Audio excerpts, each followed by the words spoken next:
В рамках 6-го кинофестиваля «Золотая башня» в правительстве республики прошел круглый стол. Темой обсуждения стало просвещение детей средствами кино. В совещании приняли участие зампредседателя Союза кинематографистов России Клим Лаврентьев, министр культуры Тамерлан Зейтов, вице-премьер Марьям Амриева, а также председатели кинематографических объединений регионов и видные деятели киноискусства страны. Участники круглого стола отметили важность детского кинематографа в формировании идеалов. Проблема, связанная с культурой подрастающего поколения, стоит остро.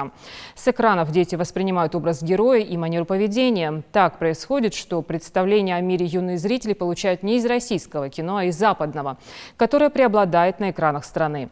Это ведет к размыванию традиционных духовно-нравственных ценностей.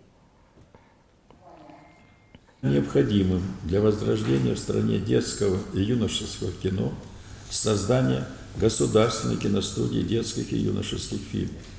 При отсутствии в стране государственных кинотеатров считаем законодательно обязать кинотеатры, коммерческие кинотеатры показывать кинопрограммы для детей и подростков в выходные дни. Дефицит производства детского и подросткового кино – тема как никогда актуальна не только в России, в целом, но и в нашей республике. Выход из ситуации один – разработка комплексной работы по развитию детского кинематографа, показ и прокат фильмов для несовершеннолетних. В нашем центре центр государственных бюджетных учреждений, культурно-технический центр. У нас разные кружки по разным творческим направлениям. Кружок фортепиано, хореографии,